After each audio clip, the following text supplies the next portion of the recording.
Oh my goodness. Look at all the people waiting for us. We got 3 people waiting for us. We got. I don't know why it always starts on this. Look at all those comments. Boner's here. Oh, they're talking and stuff too. Wow. I'm ready. We want Chili Willy. What is going on with this Chili Willy? I've seen this in the chat before. Come on, Chili Willy. I'm familiar with the character, but I don't know what it's a reference to. Simpsons. We want Chili Willy. Nope. It was Barney. There was something that they were chanting. I can't remember what it was. I can't remember the whole reference, but everyone was cheering that they wanted something, and Barney was just like, "Yeah, we want Chili Willy," and he had no idea what. Vague memory. Yeah. I was just thinking that the other day, how it's been so long since I've seen The Simpsons. This is your cue to say you're not missing much. What, like the new stuff? Anytime I say I haven't seen The Simpsons in a long time, you always say you're not missing much. Oh no, like the old stuff, the old Simpsons. Yeah. Absolutely, watch that. Get on it. I'd love to. It's good times. That's right. Put Simpsons on Netflix, or is Fox going to do their own streaming service at some point? I think, they're doing their own. I think that's already happening. Actually, The Simpsons are on Disney Plus because yeah, the somehow Disney owns The Simpsons now. I can't remember what it was. Maybe they own Fox. I don't know. But Rocket Sauce has it. It was the Red Hot Chili Peppers. People wanted the Red Hot Chili Peppers at Moe's. And Barney's like, Chili Willy. That's my Barney impression, by the way. I think it's pretty good. Yeah, I think it's nice okay. How you can make your voice quiver like that. Welcome, everyone, to Retro Fandango, episode number 151. I am here, Kevin, co-host, with Richard, co-host. We're like Regis and Kelly. You figure out which is which. You want those Kelly Ripa arms. I would love to have Kelly Ripa's arms. Is that show? I know Regis left a long time ago, and then Regis is dead. Yeah, I know, but I mean the show they did. It's still they on. Got a new co-host, like Kelly and somebody else. It's Ryan Seacrest right now. It was some football player before that left for the Today Show, and now it's Ryan Seacrest. Ooh, was that another toxic environment like the Ellen Show? No. There was a little, like, apparently it caught Kelly by surprise when he left. I can't remember his name, the guy who left. He was a big dude, big black dude. He had a big gap tooth. I don't remember his name. But he got a better offer for the Today Show. So he took it, and that pissed her off, and there was something there. But who knows? Whatever. It doesn't matter. Who cares? Anyways, Ryan Seacrest took over. He's terrible. I can't watch the show with him on it. The only thing I know, all I know is his name. He was with that American Idol show, right? Yep. And he pretty much took over, like anything Dick Clark was doing, he pretty much took it over. Like bloopers and practical jokes. I don't know if that's happened, but like all the radio stuff, he has like a morning radio show, and then he does that Kelly show, and then who's the other? The Rockin' Eve. He does the ball dropping at midnight. Michael Strayhand, Rocket Sauce, pulling out the references. I said 159, didn't I? Episode 159? Maybe I said a wrong number. I don't know. Does it matter? No. Does it really matter? No. We're back again. So Disney, you guys are going to listen to this once and then move on. Who cares? Hey, if they listen to it once, part of the Power 30. When are people going to start chanting Chili Willy references and, go back to our stuff? You said 150. Well, that is pretty bad. Man, that is, yeah. See, that's why I would always fail at math. I'd come up with these numbers just out of my head. Even though I could picture 159 while I'm saying it. I'm saying 159, but I got problems. Anyways, house cleaning. Quick Save Club is playing Fallout New Vegas. Check out the Quick Save Club's latest episode of Save Point, number 3, where we go back. Why are you doing that? I don't know. where trying to contribute. We so 3D Realms, 3D Realms, the guys who do put together Duke Nukem 3D, Commander Keen, all that stuff. Well, they are back. They're still producing games, and they did a whole show where they showcased a bunch of games that's under their umbrella. There's the games that they develop, and then the games that they publish. And so we went through all those games on the last Quick Save Club. So go check that out. It was good times. It was mostly first-person shooters, but it was a lot of fun. My co-host Ryan and Josh, Frank and Josh. CC Prime is playing God of War, which I am done with. I quit that game yesterday. I'm done. Never going to play it again. We might talk about it later. Don't know. See how much time we have. And RFGen is playing a much better game, Gears of War. So if you have a choice, if you're trying to pick between CC, the club of CC, or RFGen, go with RFGen this month. That's my recommendation. I got a question about that God of War game. You're talking about the most recent one, right? That's right, the PS4 reboot. one. Yep. What's so bad about it? Is it first off? Does it play like the old God of War games? No. Okay. No.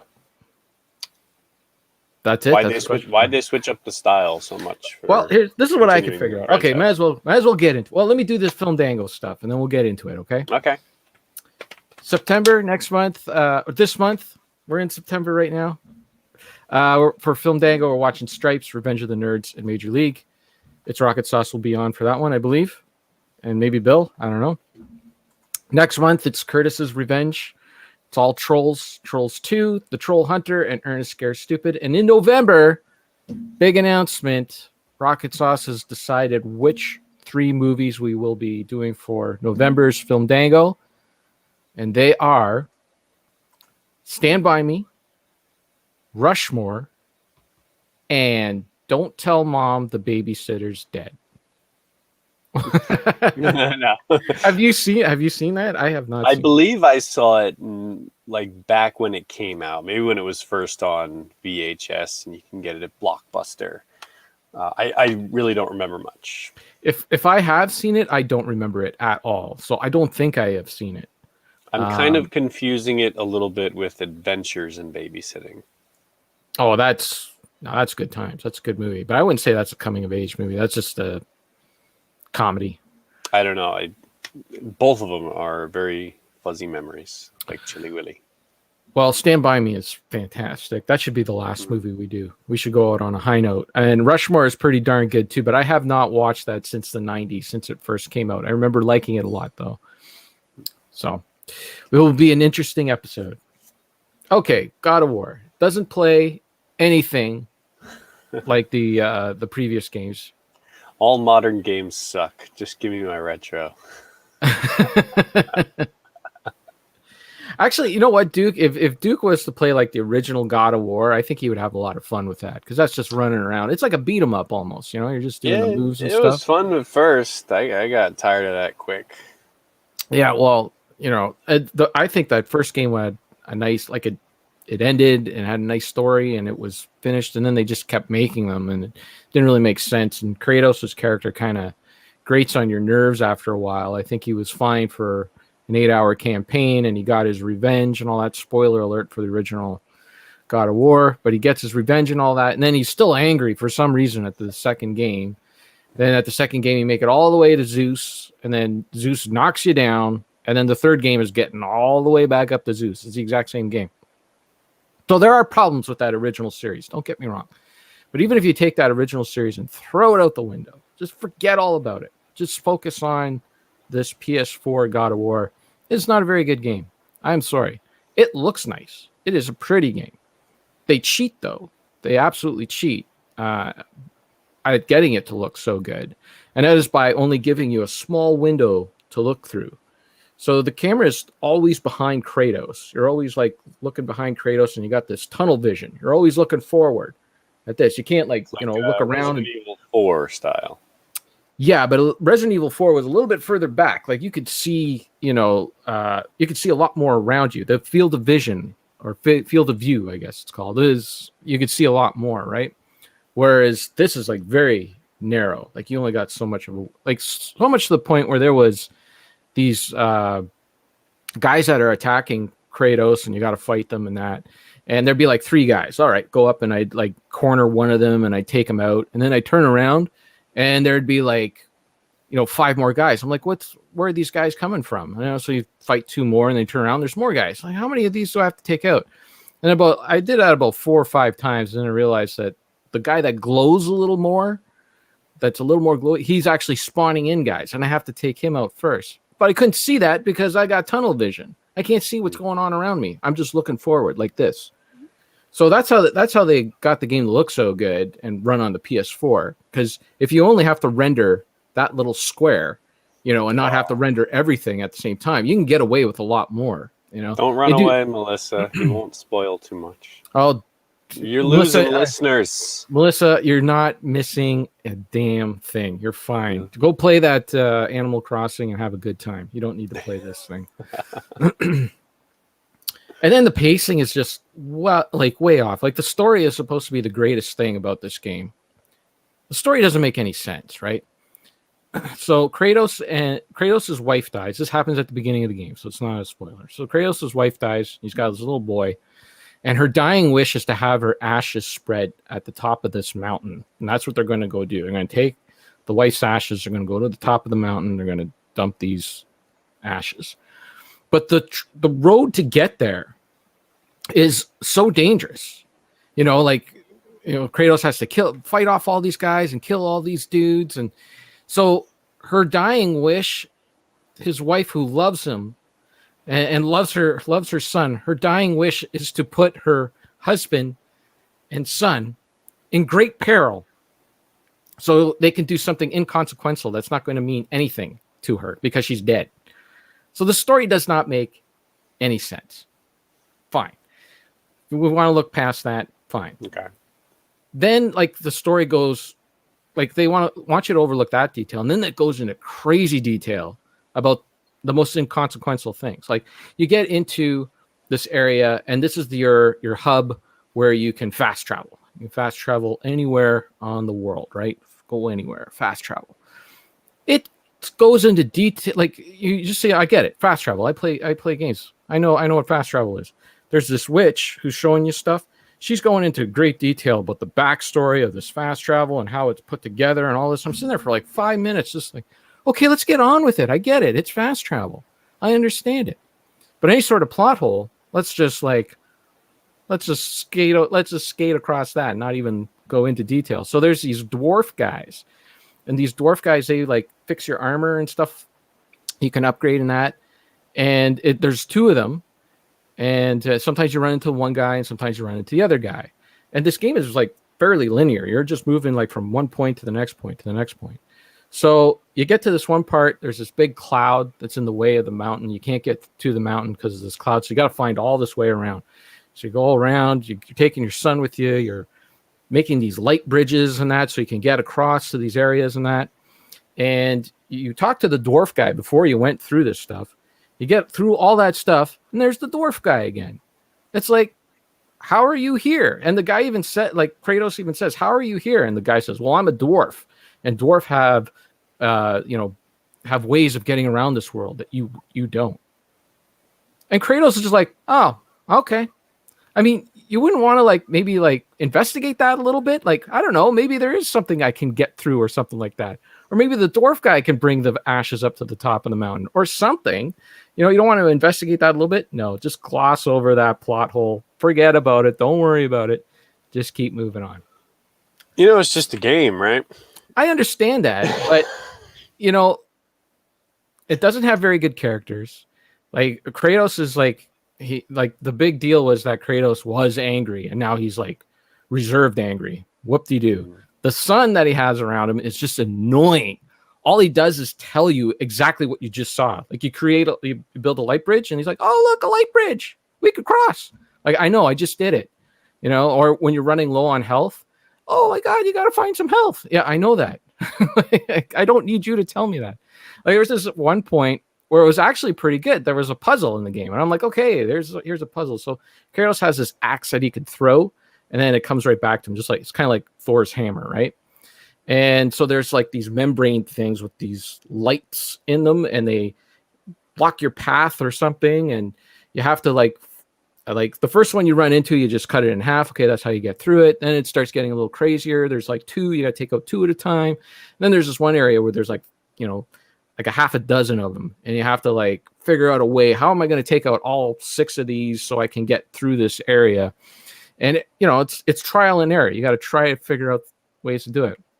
Every time you try to figure it out, I'm like, okay, maybe I'll try throwing over here. The son's like, oh, this isn't going to work. Let's just cut. Let's just go somewhere else. I'm like, okay, I get it. It didn't work. Let me try something else. So you try something else. Oh man, this is pointless. Like, what are we doing here? Like, this is so annoying. Like, can you imagine you're playing a trial and error game and there's someone just constantly telling you it's futile what you're doing? Can you throw the axe at the kid? Yeah, and it doesn't do anything. Believe me, I tried. And the gameplay is just not that good. You can't see what's happening around you, so there's no point in running up to enemies and hacking and slashing them like you would in a regular God of War game. But forget those God of War games. We're only doing this one. So it's much just easier just to sit back and throw your axe and bring it back, and then throw your axe and then bring it back. And they start charging at you, throw at their legs, get them to knock down, bring your axe back. And that's all you do over and over again. So it got to the point where there was like this light, and Kratos walks he gives his son the axe. He says, son, you take the axe because I'm going to walk into this light. And I want you to have the axe to protect yourself in case anything happens while I walk into this light. So he walks into the light, and it's a dream stage, he's having a dream about the wife, and you can hear his son talking and all this stuff. Gets through all that. It lasts like, I don't know, a minute or two or whatever. And he comes and he gets pulled out of the thing or whatever, and his son is like giving him crap, like, oh my God, you were gone for so long. And he's like, why didn't you hide when, all the enemies were coming to attack you? And it's like, he was gone. Kratos was in the thing for like a few hours, right? But to him, it was only a few minutes, and they're yelling at each other. No one's talking to each other. And I'm like, I've just seen this so many times. If the characters were a little more interesting, if they were a little more better, if I was the one that I liked, maybe I would have stuck around for, and be okay with the same tropey things over and over again. But none of that is happening for me. So I'm done. I'm done with this game. Not playing it anymore. You feel better now? No. Got some of that out? No. I mean, I couldn't even sleep this morning. I got up early and I was like, I couldn't get back to sleep because this game was pissing me off so much. Well, there you go. Tune into the CC Prime in a couple of weeks and hear an alternative opinion. And don't let them fool you in this thing that the camera's always behind Kratos, because that is just, it's not true. Every time there's a cutscene, the camera's going all over the place. It's not behind Kratos. It's only stuck there when you're fighting. Must be too hard. No, it's not too hard. Hey, look, I got platinums on the original God of Wars, okay, because they were fun. I even have a video up on YouTube on how to get that one final trophy you need for the platinum, and it's not easy. You read the comments. Maybe they got a cheat code for you. It's not hard. It lets you like walk boring. Through the game. And the computer will do everything for you. It's like there's a difference between hard and boring. Like if it was too hard, then I'd quit. But I wouldn't like. But I'm having fun, then I wouldn't quit. But it's got nothing to do with difficulty. It's just boring. You're sitting there, throw the axe, bring it back. Throw the axe, bring it back. I got into the melee and stuff, and it's like it just didn't do anything for me. There's just too many. Like you can't see what's happening around you. You can't see guys who are spawning other guys in that. So it's better just to sit back and try to get some sort of view in that tunnel vision of what's happening. But the PS4 can't handle all that processing power. It just gives you that little window. That's it. There you go. You put the game on easy. Or you just stop playing games for a while. You ever think you just played too many games? It's got too much in your head. Play a game, you're like, oh, I'm thinking of this, I'm thinking of that. No, because I just take a break from games for a while. I was playing Fallout New Vegas and was having fun with that. I actually fired up Star Trek Judgment Rights. Ooh. And I was having fun with that. So it's got nothing to do with that. This is a bad game. It's not a good game. It's just Sony put out the promotion pulled out all the promotion. All the fanboys ate it up. And that was it. Game of the year. Boom. And they're still, I guarantee you, in 10 years, like people are going to look back at this game and they're like, this game's not that good. It's not that good. It never was that good. Guarantee you. It's just that everyone's like in love with the eye candy. Okay. You're going way too long with this. We gotta move on. Okay. It's only been 20 minutes. What are you talking about? Thanks for hanging out, everybody. Talk to you next week. Hey, look, they're still there. All of them. The power. Oh, they love when you complain about stuff. I don't think so. They're getting Twitter fodder right now. Did you survive your hurricane from last week? I guess you did. I'm looking at you. Hurricane. It was a typhoon. Oh, a typhoon. Sorry. Yes. What's the difference between a hurricane and a typhoon? Well, they are spelled and pronounced quite differently. Yeah, but what's the difference? You don't know, do you? I believe typhoon begins over water and hurricane over... No, that's tornado. Hurricanes are on... It has something to do with the formation or the origin, or maybe they spin in a different direction. I don't know. But they often come in this area. And we got reports saying it was going to be... you put this in the outline, not me. Why am I talking about this? We got reports saying it could be like the biggest one in decades. It's like really powerful. The winds are really fast. So we went out and we started getting all the stuff you need to board up your windows. Went out looking for plywood and tape and all that kind of stuff. And the home centers were packed. I never seen people prepare like this, where everything was selling out. People were really going all out for this. So we couldn't get, the perfect supplies, like plywood was all gone, but I was still able to get some boards and some sheets and things, and I was able to wrap up all the windows, and we went nuts. Like we had bought new like chainsaw gas and everything. We were all ready for this chainsaw gas. Got to gas up your chainsaw. You didn't buy gas, you bought chainsaw gas. Well, there's specific fuel for the chainsaw. You gotta get your chainsaw oil. And you gotta get your chainsaw gas.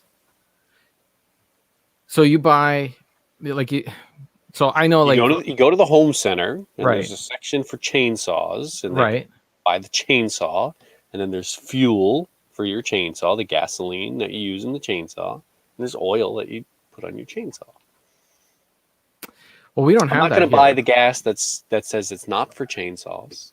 Well, all it is an oil mixture. You just mix some oil into the gas. I get the easy canister that's right there that we don't have that. This will work in your chainsaw. You should buy this and not something else, and it only costs a couple of bucks. I've never seen chainsaw gas before. I've seen gas, and then you mix it with oil and you put it in your chainsaw. Well, we got it pre-made. It's all nice and convenient right there. Okay. It's probably 2-cycle fuel and gas. Yes, exactly. Wait, isn't fuel and gas the same thing? What's the difference between fuel and gas? Duke, what's the difference between fuel and gas? We'll wait for your answer. Please carry on. Continue. He's gonna... So we got the guy's on an iPad. He's got and then typhoon comes in, and as usual, it starts leaning to the left a little bit. It starts leaning to the left where it goes between Japan and like Korea and China, and just kind of hit in there, and it wasn't so powerful. And our area where I live, we actually have a mountain range that's shaped like a horseshoe. So it kind of protects us from a lot of heavy winds and rains. So nothing. We did all this preparation. We never prepared this hard before for any kind of disaster, and just a lot of time setting up and a lot of time cleaning up, but no actual disaster.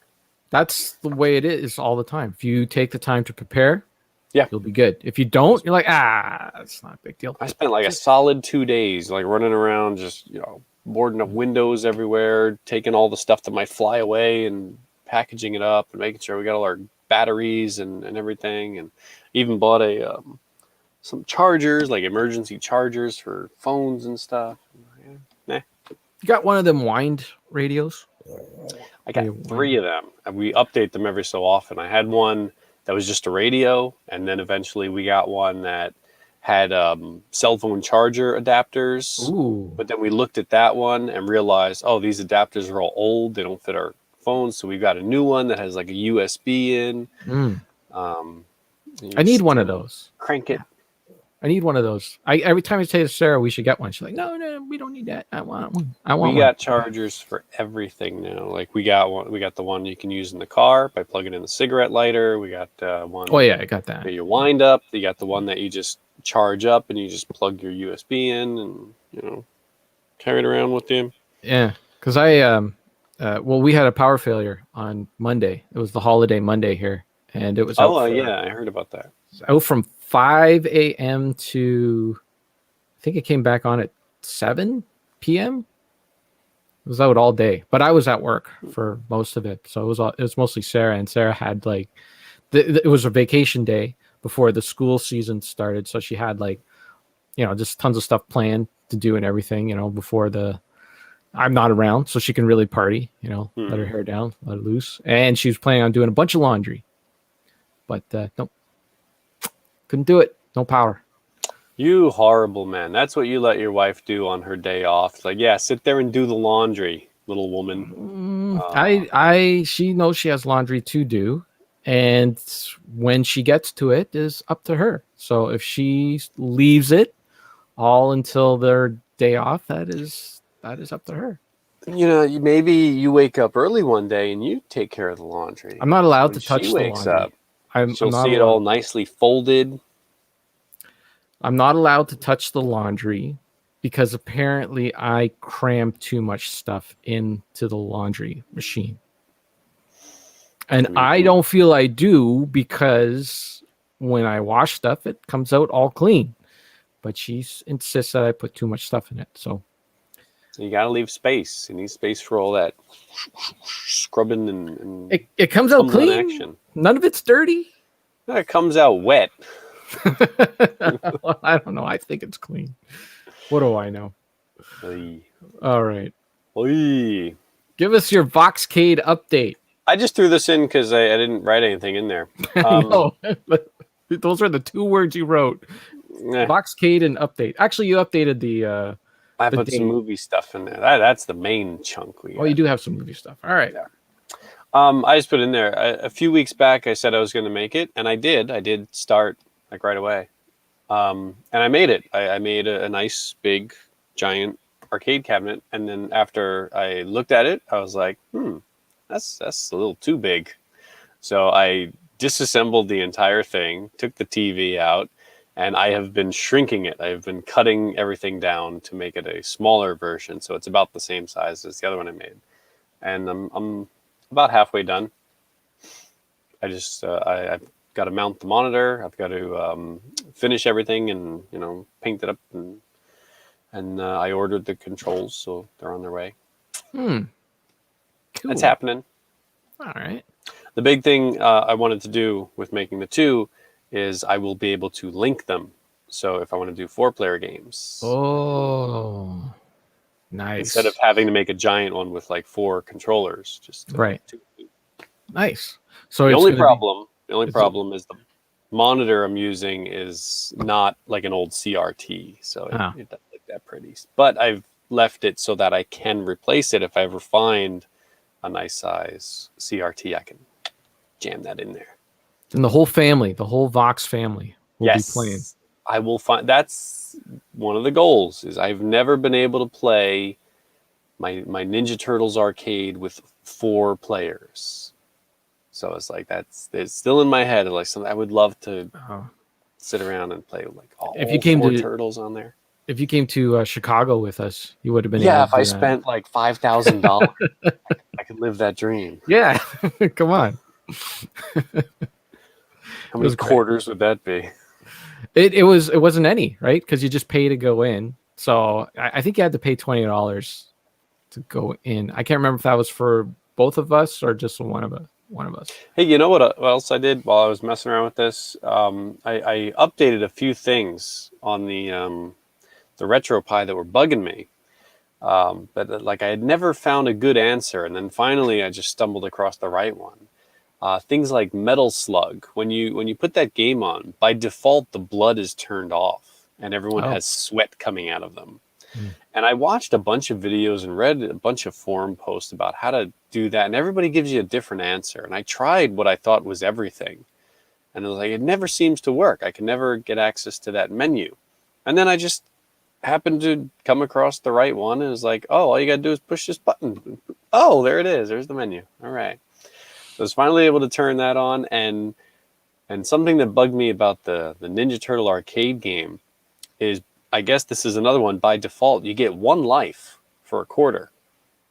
So it's like you're constantly pressing that coin button to give yourself more lives. So I was finally able to get in there and change it so you can get like 3 lives or 5 lives or whatever for a quarter. So making little progress. Cool. So that's my gaming news. Hey, that's messing around in menus. Yeah, that's something. It's more than what you've been doing lately. I do a lot of things. I just don't talk about it all. I mean, if you want to hear about the miniatures I'm painting. All right, let's move on to movies and TV. It's that time. Got a goblin spider rider on the way. Oh, I'd like to see it. I'd like to see the finished product when you're done them.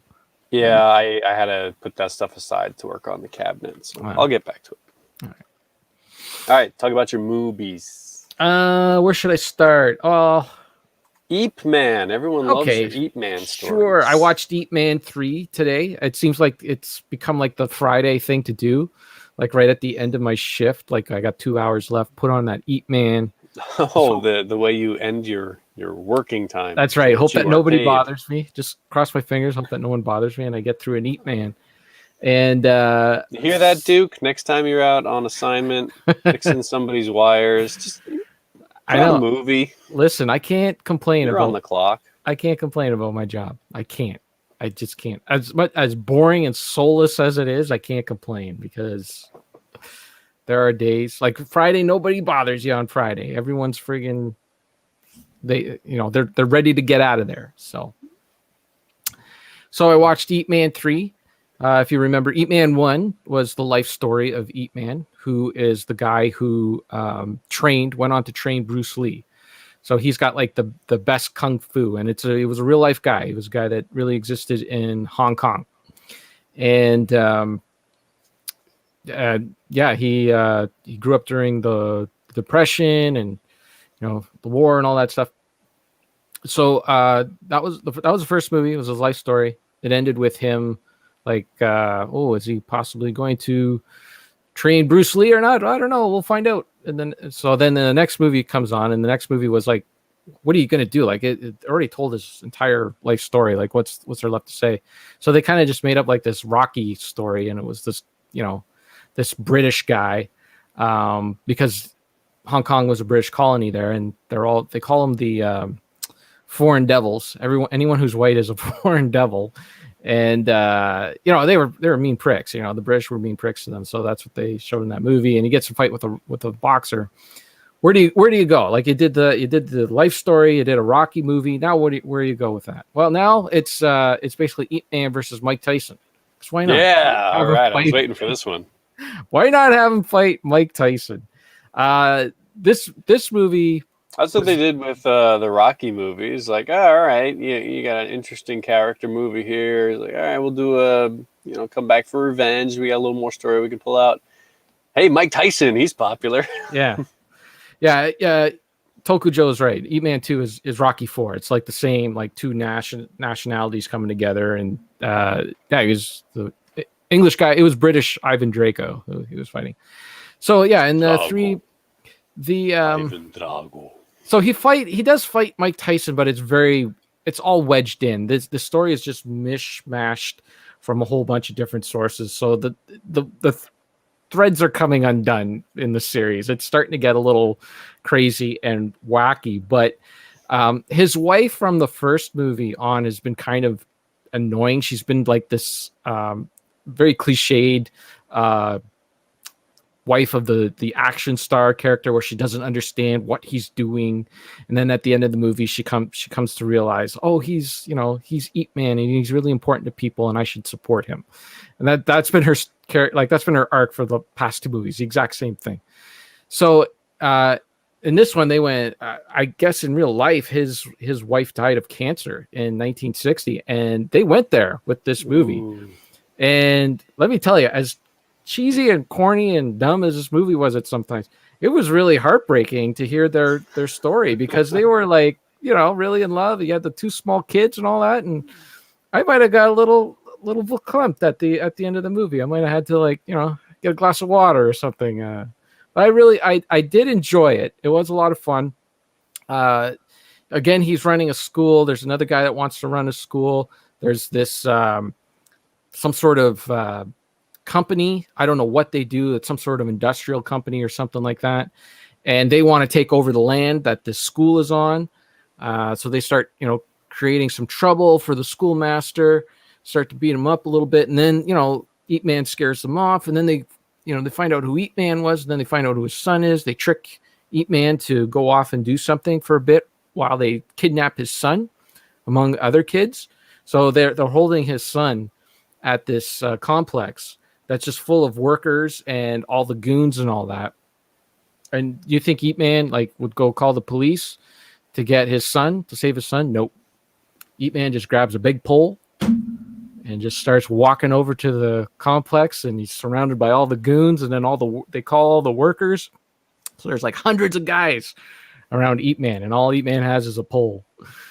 But the bad guy was still afraid of him. Still said, drop that pole or I'm going to kill your kid, because he knew what Ip Man could do with that pole. Anyways, it was good. They had some really good moments. A lot of good choreography and fight scenes, and a lot of it. Some of it was on wires, which is really disappointing to see that. But it wasn't as bad as the second one, because in the second one it has Sammo Hung, and you can't do anything with that guy. You have to wire him up. You gotta wire him up. There's drag him around the set.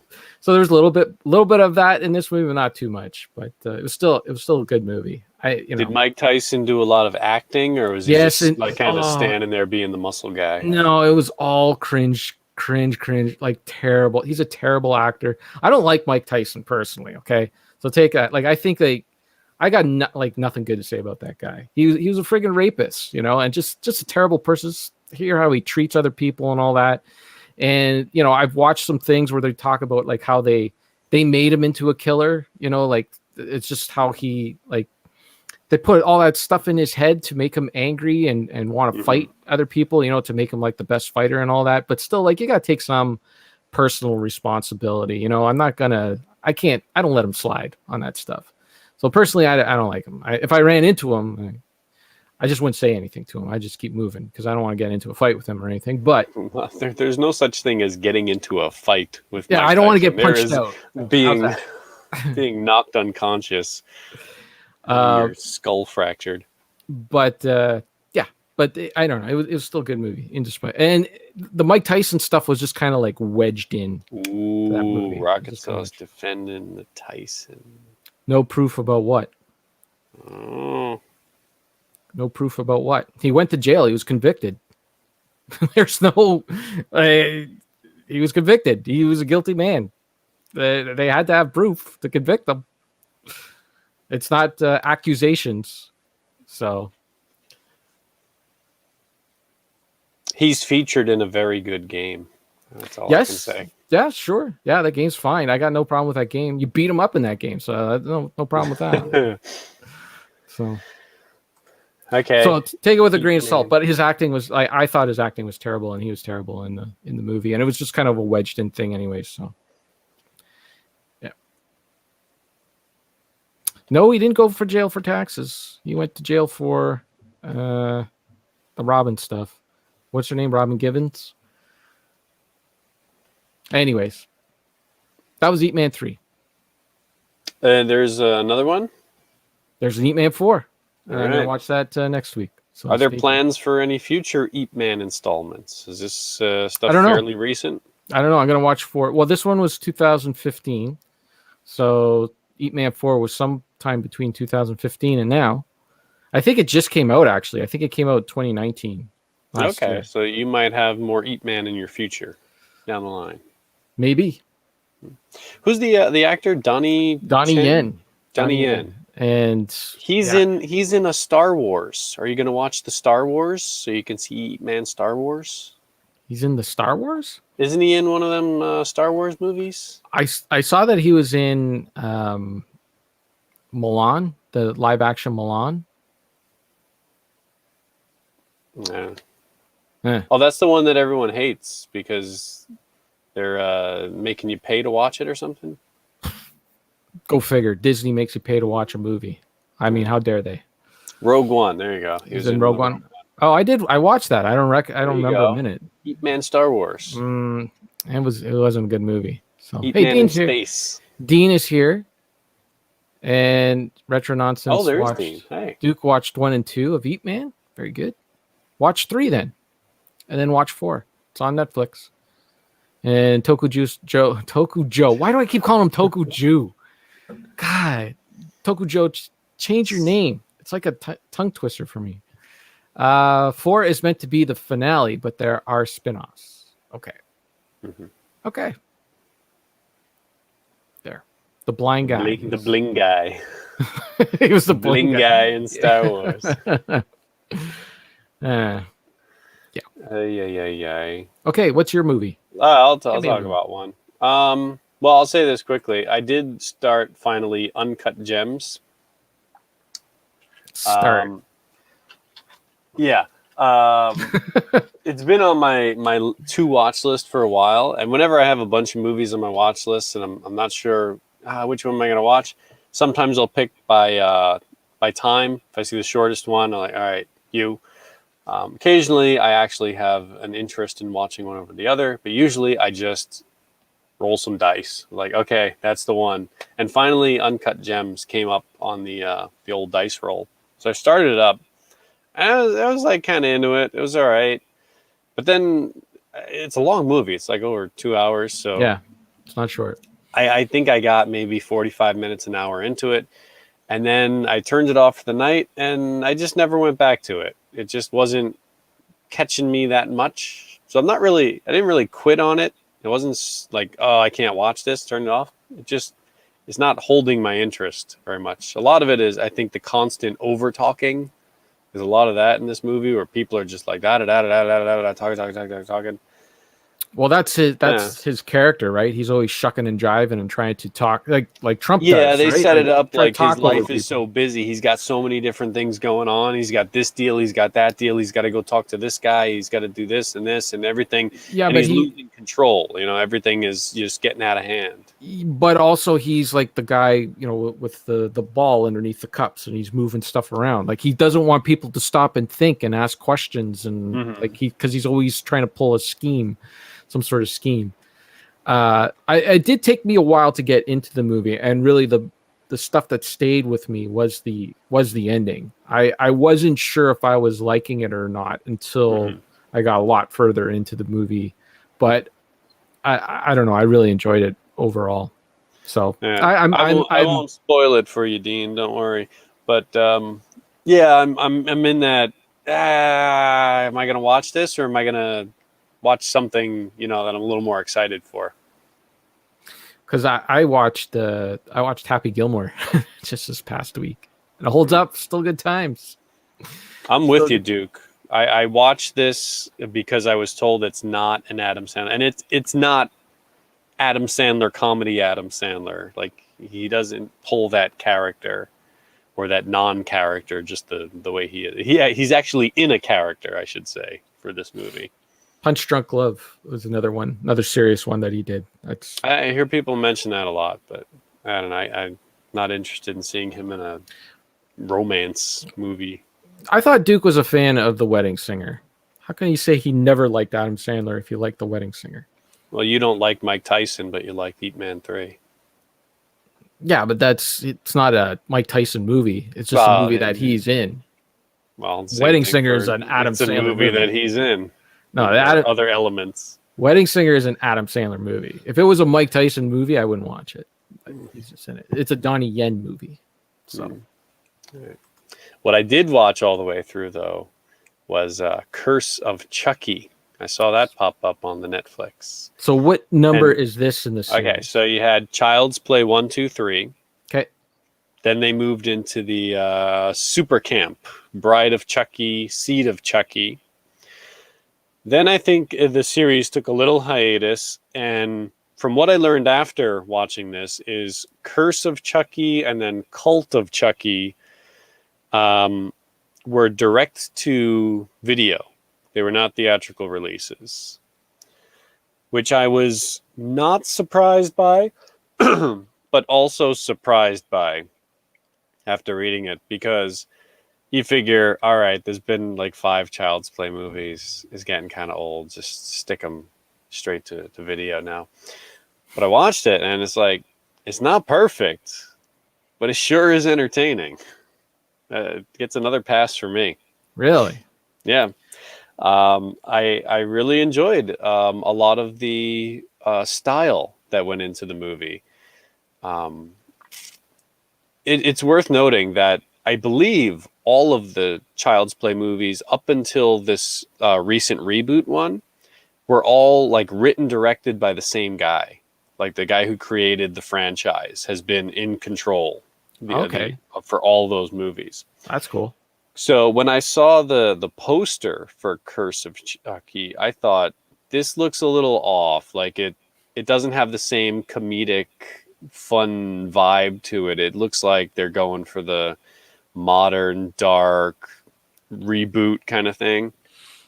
And it feels like that a bit when you're watching the movie. But I won't spoil it in case anyone's interested. But it does... it does continue, off of what was built beforehand. And I thought a lot of the direction was really good. Like I said, it's not perfect. There are plenty of times where it's like, all right, people should be hearing this, but they're not, and people are calling out. There's a little too much time between these events happening. But I'll give you one example I thought was really fun. There's a dinner scene, and they make soup. There's 6 people that are there. And then Chucky pours some rat poison into one of the bowls. Uh-oh. And it's like, oh, okay. But he only gets it in one. And then the soup starts being divided out. And you're like, okay, where is it? Who's going to get it? That's the whole thing. And then they cut to a shot of from the ceiling looking down at the table, which is a round table. And the soup bowls are all put out, spread evenly. So it looks like the barrel of a revolver. So they really go for that whole Russian roulette thing, and the camera starts spinning, and it looks like the barrel like moving into place, and it's like, oh, that's a really clever shot. A movie about a killer doll, direct to DVD. There's still thought being put into making a fun, interesting experience. And there's a lot of touches like that. It's like, that was darn clever. So while it was straight to video, I thought this could very well have been a theatrical release with the amount of effort that went into it.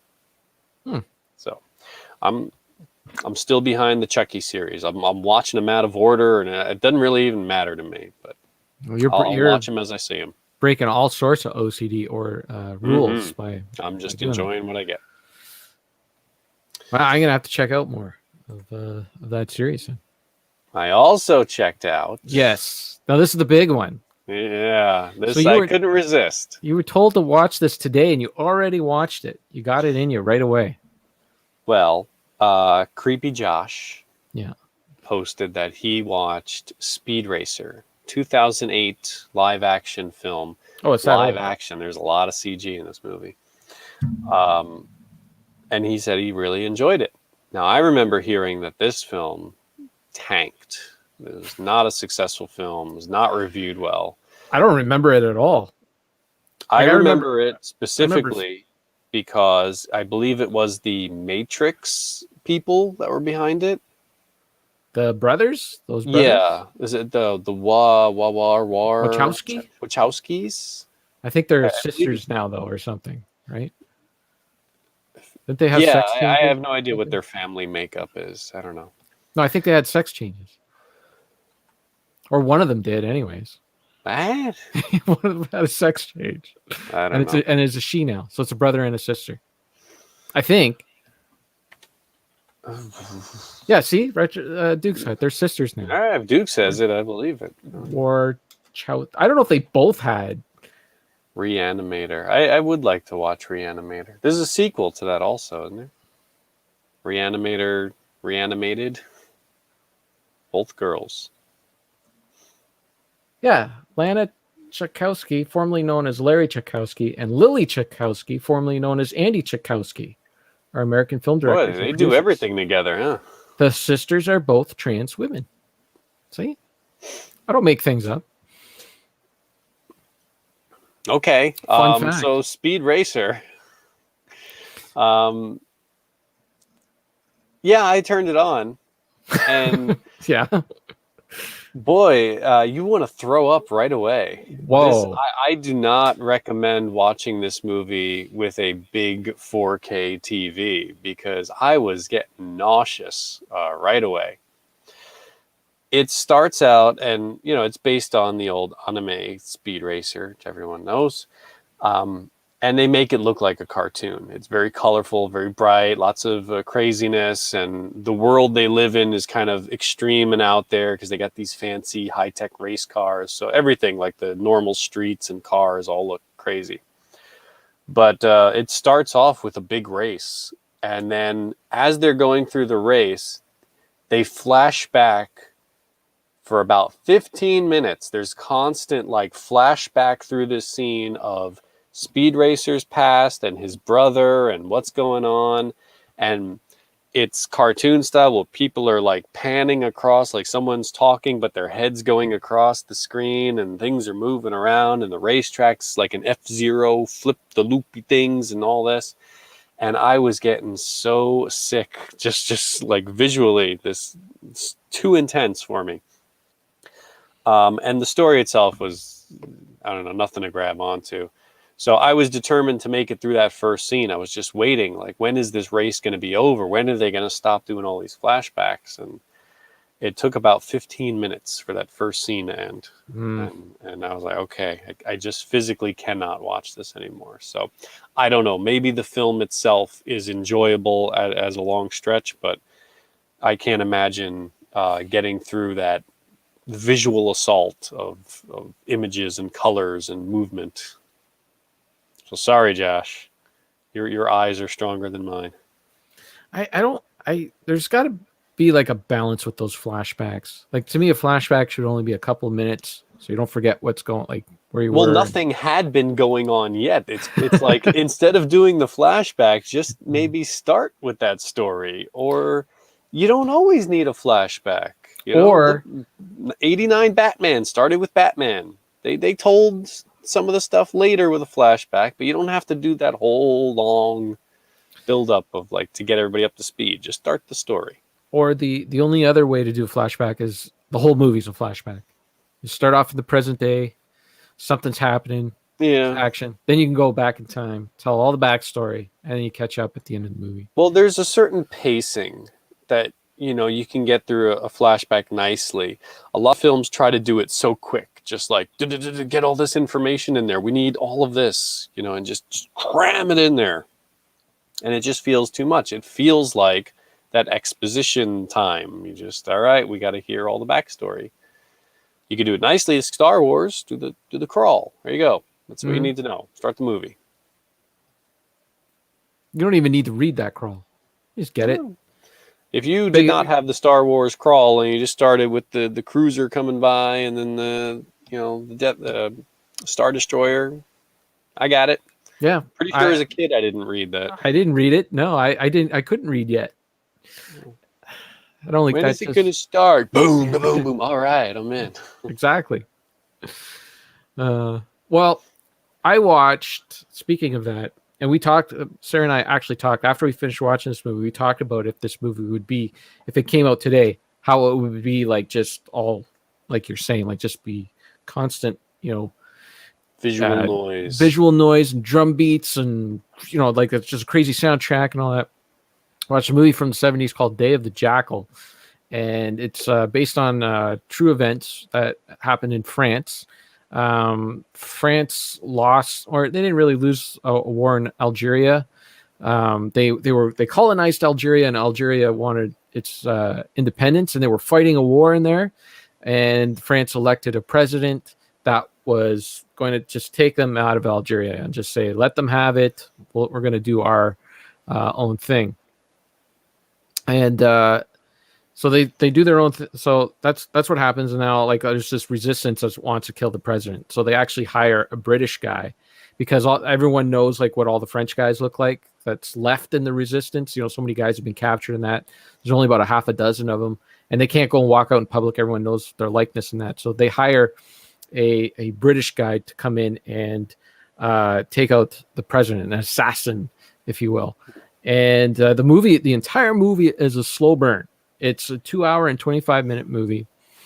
It takes place in 1962, but it was shot in the 70s. And let me tell you, on the edge of your seat for the entire film, from beginning to end. You don't know what's going to happen, even though you've seen so many spy movies and assassin movies and all that. I think part of it, like, because this was based on a true story, like it went in directions that you wouldn't normally expect, like, because no one can think of this stuff, just the stuff that happens in this movie. I mean, it was just really well done, really well shot, and paced really well. And I don't know who the director is or anything like that. I didn't even look at it, but yeah, it was a good movie. It's based on a book, and yeah, I recommend it. Slow burn from the 70s. It was good times. And the way I watch these movies, you were saying like you just kind of do like a, whatever, like if it's a shorter movie, you might get to it sooner, or sometimes you'll roll the dice. On my PVR, everything is, I put everything in the order that I recorded it. So it's just go next. Yeah. Because if I sit there and I try to think of something, to watch or whatever, I'll be there forever trying to figure out which one to watch. So that's why I started rolling the dice. So it's just, I sit there like, I go through it so many times. Like this. What do I feel like watching? Just pick one. Start it. That's it. But sometimes I record things and I'm like, I want to get to them right away because it looks so interesting. And one of the movies was a movie called Modern Problems. And it was a short movie. It starred Chevy Chase. And I've been wanting to see it for a while. Came out in 1981. And Chevy Chase plays this airline traffic controller guy. And so... Is he stressed out about his job? So... I'm not sure why he's an airline traffic controller guy. So there's so many problems with this movie. It starts off really funny. It starts off at like, it feels a lot like Meet the Parents. I don't know if you like Meet the Parents or if you've ever seen Never saw it. It's, I'm not a big Ben Stiller guy. He's kind of hit or miss with me. But in that movie, he plays like just this guy that's just a bunch of bad stuff is happening to him. He has no luck. And this movie starts off the same way. I was getting that kind of vibe where, he drives this little car, and it's warm, so he wants to. So he rolls down his sunroof up a bit, and the knob thing comes falling off of it, so it's stuck open, and he's stuck behind a truck full of chickens.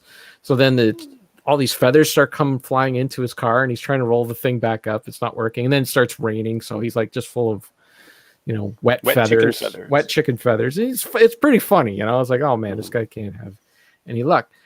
But it's also like, it's weird. Like with Chevy Chase, it's also mixed in with scenes where he's like doing all this cool stuff. Like he's sitting there as the air traffic controller guy, and there's a guy selling sandwiches, and the guy selling sandwiches, like, he's like, do you have any tuna?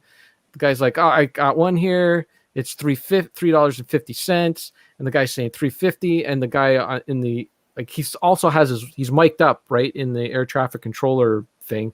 And the guy in the airplane's hearing $3.50. So he thinks Chevy Chase is saying $3.50, and it's getting all kind of crazy and stuff. And he smoothly figures it all out and does his thing. And then his shift ends right at that point. So he stands up, and the next guy sits in, and he gives him the sandwich that he just bought. He just argued with all these guys. That's just such a Chevy Chase thing to do, right?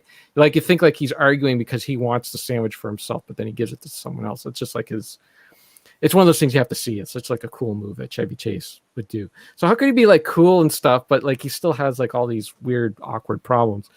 So he's unlucky at love too. He's got this girlfriend. She wants to move out. This movie's there's a lot of in this movie of Chevy Chase stuck behind other things. So the girl moves out in that, and he like decides he's going to go out to dinner and whatever. And he's stuck behind another vehicle, and his sunroof is still broken, and he's stuck behind a truck that's full of toxic waste. So the toxic waste dumps onto Chevy Chase, and he gets telekinesis powers. He can now move things. All right. And the movie just goes off the rails from there. Like it has what year is this? 1981. It has Brian Doyle Murray in it, and he's pretty good. And it's got Dabney Coleman in it, who of course plays a mean prick because he plays a mean prick in everything. And I think those were the famous people. I don't think there was anyone else. I didn't recognize the ladies in the movie. But yeah, it just goes off the rails from that point on. It wants to be like a dark comedy.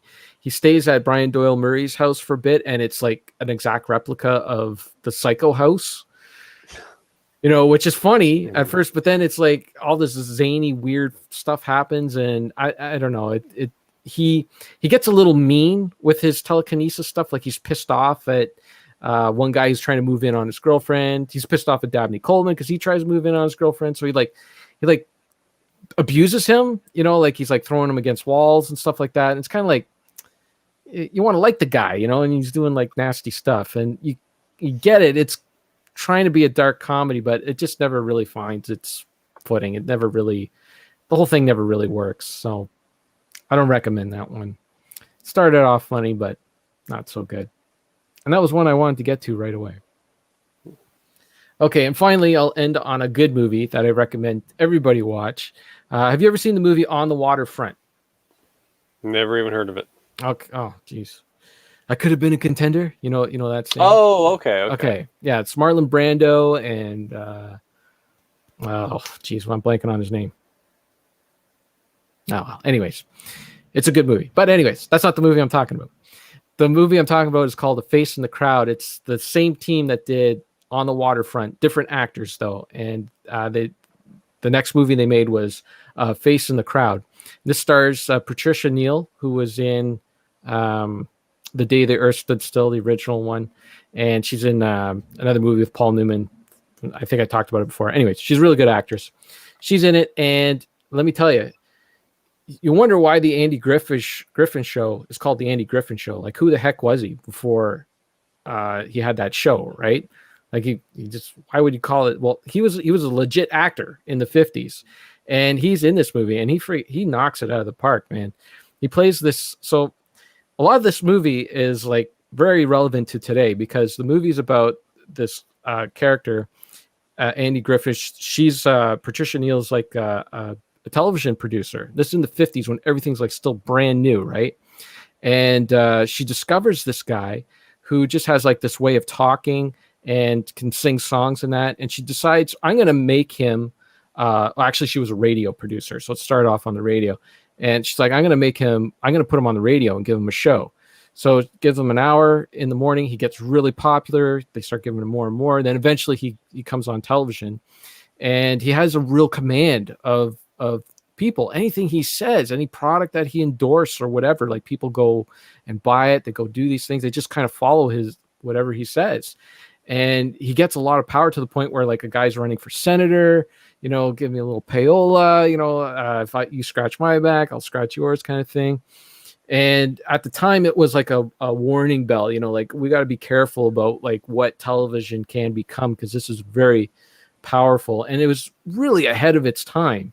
Like this movie came out in 1957, and it was, because you look at it today and like, the power that, Oprah has, and now we got a TV guy that's in the friggin' White House, and it was just crazy to watch. And they were warning us of what could happen with this medium, and it's basically happening now. So it was really well done. Good movie. That's it. I think that's what I'm saying. So that's it. That's all I watched. Oh, gosh. I was going to watch more movies, but I didn't. Out of all the movies, though, Eat Man 3 was the best. Just fast forward past the Mike Tyson part. You don't need that part. He's a big part of the movie, though, isn't he? No, it's everything he does is like wedged in. It was like they got Mike Tyson and they said. So they shot their movie, they had it written, and then they realized, oh, Mike Tyson wants to be in this? Sure. I think it was like, oh, we could get Mike Tyson in the movie. Well, let's write like this weird part for him to be in it because he's really inconsequential. Like there was like in these movies, there's always like the big bad foreign devil that's kind of running the show kind of thing. Mm-hmm. And they're all like his henchmen are sucking up to him. All even like the Hong Kong people there's some of them that are sucking up to him and that. And he's in this movie. There's that guy in this movie, but then it switches over to Mike Tyson for a little bit for some reason. Like Mike Tyson's the guy now that's pulling the strings, and then they do away with him. They finish off with him, and then it goes back to the original. Well, look at that. Every time we talked about this movie, we always say Eat Man with Mike Tyson. It's the Mike Tyson one. It is. Great advertisement. Well, it's better than saying Eat Man 3, Eat Man with Mike Tyson. Yeah. Anyways, stay tuned for Eat Man 4 next week. We got 2 more weeks. So next week we're doing another show, a regular show. Yeah. And then 2 weeks, is that we're doing the Fandango? That's right. Still there? Does that work for you? Oh, yeah. No, I think I confirmed with him already. Said the 25th or 26th, and he said both those work for him. Okay, cool. We're good.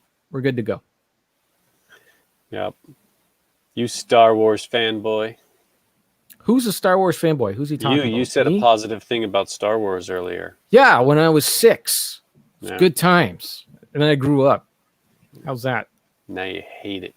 I don't hate it. I love Star Wars. I love The Empire Strikes Back. And I still love the first half of Return of the Jedi. And they go into rescue Han Solo. Oh, the first half is great, and the ending with Luke and Vader. Still get chills. Still get chills, but it's got to be the original cut. None of this friggin' Boba Fett hanging out in Jabba's palace with the ladies. He was always there. No, but he's got the ladies, and he's like giving the thumbs up to people, and they got Muppets. Yeah, I haven't seen the what was it called? Special edition in a long time. I saw it in the theater and it scarred me. Scarred me so much I still remember it. I remember they changed the song. They totally revamped that song and added like Muppets dancing around. Yes. It's called Jedi Rock. That song that they changed it to is called Jedi Rock. Why would Jabba be listening? The Jedi are gone.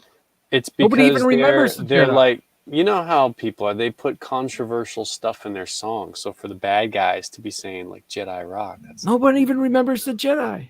They're like, what, you believe in that old weird magic? That doesn't make any sense. That doesn't, no.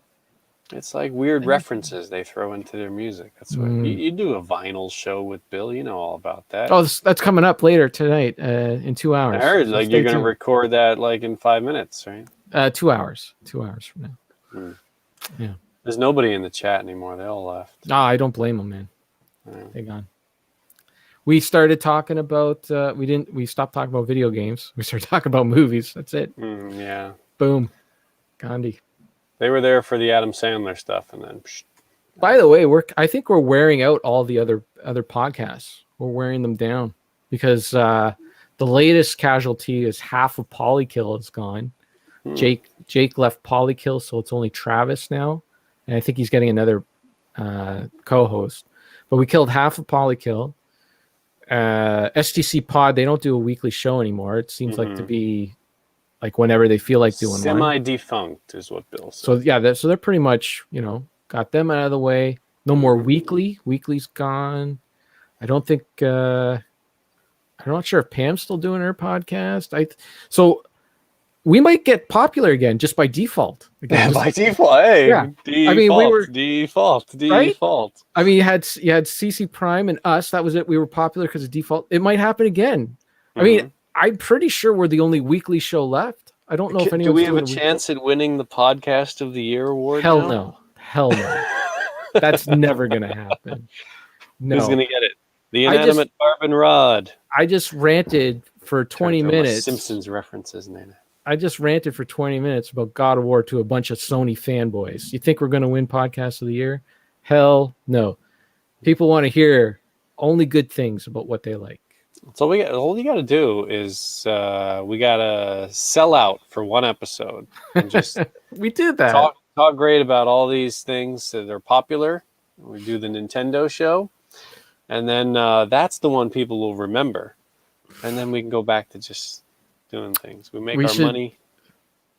So we should do the Nerd Crew. Is what you're saying for an episode? Yes. I wish they would do those more often. It seems like they're forever between those. Well, there's no Star Wars stuff happening right now, right? So, I guess. Well, yeah. They would do. Well, that was the big one, right? Yeah. There's nothing happening right now coming out. So they need a big movie to be coming out to pretend to hype up.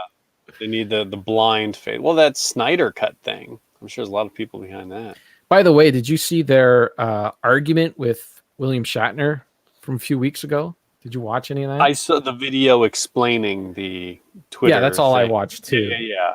I thought that was hilarious. Yes, I did. I thought it is impressive though how like when they mention something, it very quickly people like I guess they have their fans do a Twitter thing and it gets the attention of people. Yeah. And well, William Shatner, there was a movement by the fans because the fans wanted William Shatner on Red Letter Media, and William Shatner's like, I don't know what Red Letter Media is. So then they start setting podcasts. I don't do podcasts was one of them, even though he does tons of podcasts, and so they started sending him stuff. One of the things they sent him was the Nerd Crew videos, one of the Nerd Crew videos, which is a tongue-in-cheek thing that they do. We're making fun of other podcasts, and it went right over William Shatner's head. He took it like as a serious thing, and he's like, why would I be interested in these people? These people say they don't sell out, and meanwhile they're selling out like within 2 seconds of their show. And that's the joke, and it's like why are people sending him the wrong? Like I don't know. It was good. Good times. Well, to put this in perspective, please do. What are you doing? I'm look at this. Confirming. Look at that. William Shatner is now 89 years old. Yeah. You can't expect him to latch on to everything. Why would he care? Like at this point, he just doesn't care. William Shatner is that nothing bothers that guy. Like zero. Everything rolls off that guy's back because he thinks he is the friggin' best. Like people think like, oh, he comes in and he's so pompous and all that, and he's angry, all the time because he's, always taking other people's lines. No, he just does it because he thinks like he's the greatest, and he thinks like he is thinking like when another actor has a line and he thinks like he should have that line, he legitimately thinks like that is something that I should have. He doesn't do it out of malice. It's not that he's like trying to screw over. He's just thinking, no, this is something that the captain should say. This is something that, nothing bothers that guy, man. You can't get under his skin. So just leave my captain alone. Okay. If you want to bother someone, bother Jean-Luc Picard because he's ruining the Star Trek franchise, that new show. Yeah. Go bother that guy. That does bother me though, because Jonathan Frakes, he was in that and he directed a couple of the episodes. Mm-hmm. And of course, Brent Spiner was also in there. It kind of bothers me that so many of the people that actually got to work with Roddenberry directly don't stand up and say, this is so far removed from what his vision was. They don't care. Yeah, they just. Frakes was the guy who directed the movies. Yeah, I know. So they don't care. They don't have that vision. They don't have that. They just care about getting a job, getting a paycheck. Put me back in the spotlight for a minute. I mean, Jonathan Frakes seems like a competent director. He's not the type of director that's going to, and I'm pretty sure that's how he gets those jobs, is that he does what he's told. And the producers will say, this is what we're going for. Exactly. And it's understandable going from a television show to a movie, which needs to stand alone, pretty much. you got to get a wider audience. So you make it a little bit more on the action. And sure. Just don't think too much. I don't know. You know what, the movie that made the Star Trek movie that's made the most money all time is still Star Trek 4. And that movie is that really true? Did it make the most money? Absolutely did. And is that box office and home rental and everything? Well, I don't know about home rental and all that, but in the box office, it made more money than any other Star Trek movie, including the Next Gen. I think the JJ movies might have made more money. Oh well, I mean that we're talking 20-year difference. I know. I've always heard that one had the biggest box office, but I think I looked it up and I was like, no, it actually maybe. I know it was a big hit. I'm not gonna argue. I mean, if you probably took it with inflation, I bet you more people actually went to the theater to go see it than the JJ movies, because tickets were $4 in 1986 and they're now $24, and so. Hey, you know what's fun is if you I was watching some Nicholas Meyer interviews, and he was talking about directing Kirk in Wrath of Khan, and he said he had to do so many takes because Kirk believed he was so great as the captain, and Kirk could do everything, that his delivery was a little too pompous and overbearing a lot of the time. So basically he would just keep shooting the same scenes over and over and over until Shatner got bored. And that's when his real acting instinct would come out and he'd get better delivery from him. And so things like when they're doing the prefix code on the Reliant, and he does this here it comes, Khan, or it's coming now, Khan. Right. It's his initial delivery would be, here it comes, Khan. And really no, he Khan is much too smart. He's going to know something's up. He can't say it like that. So just get him bored. And there's then he becomes a better actor. That's hilarious. When he loses his ego a bit. Right. Oh, that's funny. Okay, so according to thenumbers.com, Star Trek 4 The Voyage Home is the fifth most worldwide. It made the most money worldwide, fifth. So the motion picture was actually the one that made $4 million more. It edged it out by $4 million. And then all the newer J.J. Abrams movies made more. And then First Contact edged it out. That's from 1996. But again, the prices are a little different. I'd like to actually see what the Voyage Home did very, very well. It was a really well-received movie, very popular, box office. Box office success. Yes. Box office success. Yes. And the motion picture, that's the most Star Trek movie ever made. Yeah, and because the fans were waiting, Star Trek's coming back. Yeah. Well, yeah. So you had 10 years of hype of rerun hype. It's look how much money the Phantom Menace made. That had a huge opening. Exactly. And then people saw it, and for some reason they kept going to those movies because they're morons. Okay. Not that everyone who sees Star Wars movies is morons. Okay, maybe we should edit that out. No one's listening anyways. We started talking about Star Trek and we're on in the background now. If you make a Simpsons reference, one of the guys will pop up there. Simpsons reference? Yeah. Hi everybody. Hey Dr. Nick. You got one? Heidely ho, neighborinos. Lisa, it's your birthday. Happy birthday, Lisa. I like that Michael Jackson episode. That episode was good, man. It's creepy to watch now. But. Is that the they said they're not putting that on the DVD releases or something? It's not on Disney Plus, I believe. I don't believe you can watch it on Disney Plus. Here's one I agree with Trump. hate this cancel culture.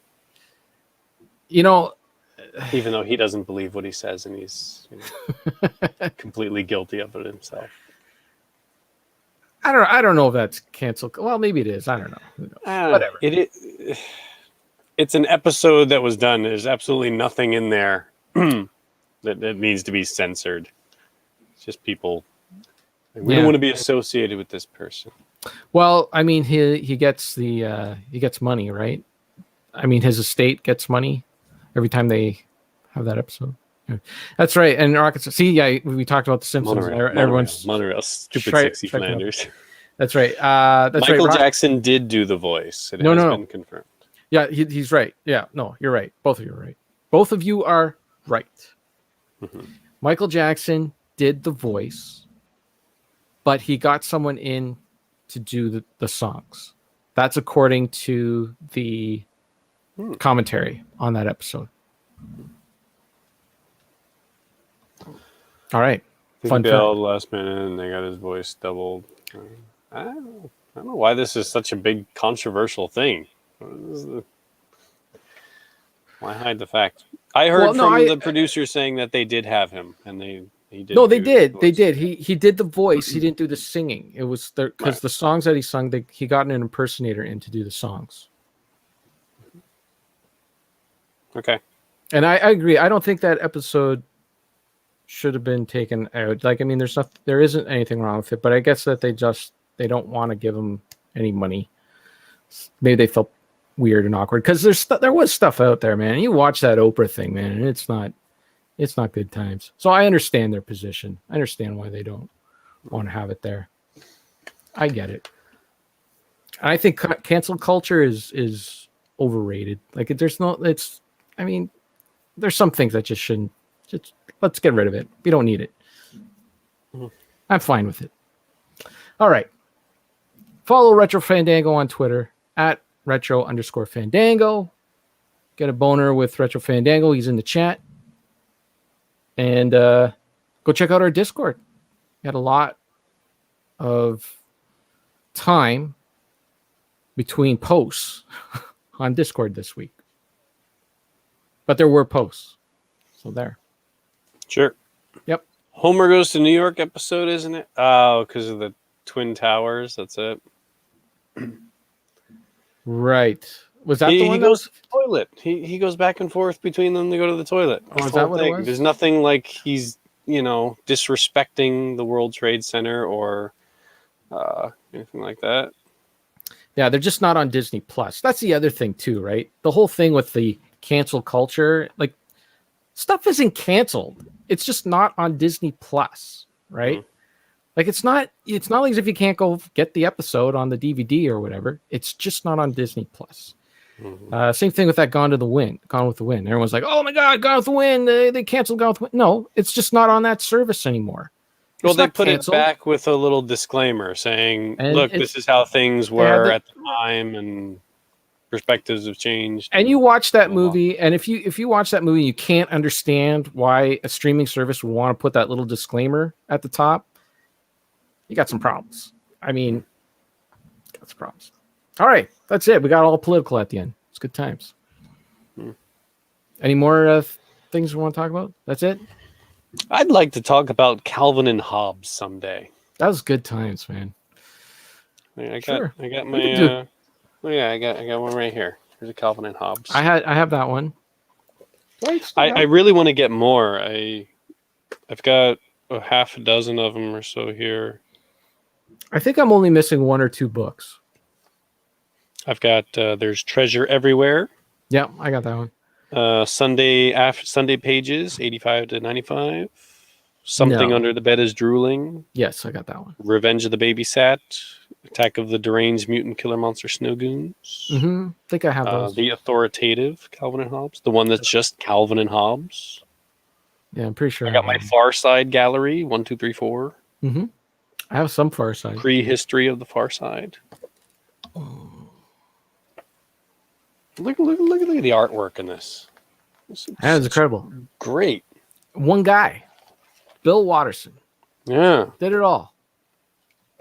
Didn't need and a then committee. he stopped at a good time. Like he did this strip for about 10 years, I think. It wasn't too long. And he said, "You know what? I'm going to go do something else." And then you never heard from him again. Duke says he used to read them all the time in the paper when he was a kid. So did I. Yeah. I should do the same. Every week. That was like every week, every day. That was the reason to get the paper. Grab the paper, read the funnies. Don't do that anymore. The funnies aren't funny anymore. Yeah, when you're a kid, like it's great when you're admittedly, a kid. Like you never really laugh too much when you're reading the funnies. You just kind of like look at like you get there with a straight face. But at least Calvin and Hobbes, The Far Side, they'd give you something to think about. I don't think you guys had. You might have had this in the States. Did you have For Better or For Worse? Yeah, that was the family drama. Yeah, one. Yeah, that was like that. It was Canadian Lynn Johnson who wrote all those. Sarah has all their books. That was a good one. That one was. I wouldn't say I was a big fan of it, but it was interesting in that the characters actually aged. Yeah. So over the course of the strip's life, they never stayed perpetually the same character. Yeah. Look at this. I got right here. I got the very first Calvin and Hobbes strip right there. Mm-hmm. Yeah. And then in this book, you got the very last one. Wasn't that a bittersweet ending? That was a great ending. Yeah, it was terrible. It was not terrible. It was a terrible. Great ending. No, it was terrible that it ended. That's what I mean. No, it ended perfectly, and I'm glad it's not continuing to the point of being. It's got to be this again. The Simpsons for season 207. You got to keep cranking it out like Jim Davis and that Garfield still doing that. Hey, really? He's still doing that. He's still doing that. You know what, Garfield? We're doing a whole comic strip thing now. I know. This one I still really wrapped up like 20 minutes ago. Garfield, His 9 Lives. This was a really interesting one where it's Garfield, but different perspective, like different takes on the character, but it's all the same. It's all Jim Davis. Like it wasn't other people. So there's like scary stuff in here. There's a Three Stooges one. There's like a detective story. There's like really weird stuff in here. And they're bringing up weird stuff in the chat. Family Circus. I was never a fan of Family Circus. No, the only didn't you laugh out loud when the kid would walk all over the yard? That's the only one I liked. Black light. That's the only one I liked. I used to follow it along. That was it. Jimmy, go get a cup of sugar from the neighbor. Okay, Mom. That's the one I liked. That was it. I didn't laugh. I just liked it because they put in like a ton of detail in those things. So I did, but yeah, the rest of it was garbage. Dagwood was always garbage. Kathy, I never got Kathy. Blondie. That was called Blondie. Whatever. Did you know that Blondie and Beetle Bailey, like there was the same person who worked on both of them? So they were was it those? No. Maybe it was the there were 2 comic strips where there was like a crossover, because the same person worked on them. And I remember seeing like Beetle Bailey show up in some other comic. They looked very similar. Like it looked like similar art. Oh gosh. Remember when I was a kid, I used to cut them out, like my favorite ones, and then keep them in a binder. Like all the best Sunday funnies. So I can go back and read them again. You want to do a complete change in mood and tone right now? Okay. I've always wanted to ask you. I keep forgetting to ask you this, but today's the day. Today's the day to ask you this. Oh. When 9/11, were you in Jersey when 9/11 happened? I was in my, when it happened, I was in my ethnic and racial stereotypes in film and television class. And then I left that class and I was going to go to a screenwriting class, but I needed to buy a book that the teacher made. Like she had this special printout book and you had to buy it from her, and you had to buy it from her with a check. But I didn't have a checking account. So I remember leaving the school, driving to my grandfather's house, and I asked him, like, can you just write me a check? Here's the cash. And I showed up at his house, and he's like, how'd you get here? Is everything all right? And like, yeah, what's going on? And he starts telling me, he's like, oh, there was a plane that hit the World Trade Center. I'm like, oh, I didn't hear anything about it. So I get in the car and I drive back to the school, and traffic starts building up. You know, everything's getting kind of. Where are you in Jersey when this is happening? Jersey City. Okay. Which is it's across the Hudson. Right. From yeah. New York. So you're close to that. Close enough to see, not enough to suffer the way other people suffered. Right. Yeah. So driving back to school, I finally get there, and they're waving people off. Like, nope, can't park here. Go home. School's closed. Like, whoa, what's going on? So at this point, I finally turned the radio on, because when he told me, he's like, oh, a plane crashed or something. I was like, I don't know. Then you start getting all the reports, like, what's going on? So they say, you know, planes hitting the World Trade Center, whatever. So I figure, stupid me, I'm like, oh, I want to see. And I decided to drive to a park nearby called Liberty State Park, where you get a big view of, you know, the New York City skyline. Mm-hmm. So I'm driving there, and of course, traffic's backing up more and more and more. And I finally get there, and of course, they're not letting anybody in, blocking you off. What I remember most is I was in my car, and finally I could see the towers, you know, at a distance, and I could see like smoking and everything. And I was at a point where I could see them. Then I pull up a little bit to where there's a building blocking my view. And at that point on the radio, they say, the tower's falling, it's going down. I'm like, oh my God, this is crazy. And I just pulled up again, and I had that same view back, and then it was gone. It was just like so surreal. It was like, it was there. They say it's gone. Boom. It's just gone. So from my house, I used to be able to see them like over the hill. And then I just remember seeing those two plumes of smoke going up. It was a really weird time. Really weird. 19 years already. Yeah. That's something. The whole building panicked and got evacuated. It was crazy. I'll never forget that day as long as I live. Well, people who are listening will say, Duke says, I was working in a government building in Baltimore. Oh. The whole building panicked and got evacuated. It was crazy. I'll never forget that day as long as I live. How did you bring that quote up on the screen? I got powers. Oh. And Rocket Sauce worked at a grocery store. And the third printing of the local papers were sold out. Hmm. I bought a few newspapers. And Toko Joe was 8. Right. Well, for me, I slept through the thing. I was working overnight shift, and Sarah came to wake me up at noon. I think it was like she couldn't. Normally I would sleep to around 1 or 2, but she couldn't take it anymore. So she came in and got me at noon and tell me what had happened. So I missed the whole thing. I slept through it all. And then I had to go back into work that night. And that evening, so our news department stayed on the air throughout the entire day. Like they were even though it was just local Barrie news, there were still all reports and stuff coming in, and they knew, like, you know, they got, it was just a really weird time.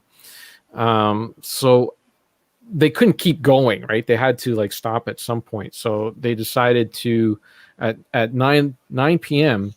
to take CNN and put it on our station, which happened a lot at that time. But before then, it's never happened before. Like no one's ever told me to take another broadcaster and put it on our own station. It just seemed like totally out of left field. Mm-hmm. And they were doing this at 9 p.m., which was at the start of my shift. So I come in a little bit early, like 10 minutes early or whatever, because, you know, it was a crazy day or whatever. I wanted to be prepared for whatever was going to happen. And they say, okay, yeah, they're going to take CNN at 9 o'clock. But, you know, don't do anything. Just go with regular programming until you get the okay from the station manager. The station manager is going to call you and let you know if it's okay, because we don't know 100% if we're actually allowed to rebroadcast CNN we don't know what the legal ramifications are or anything like that.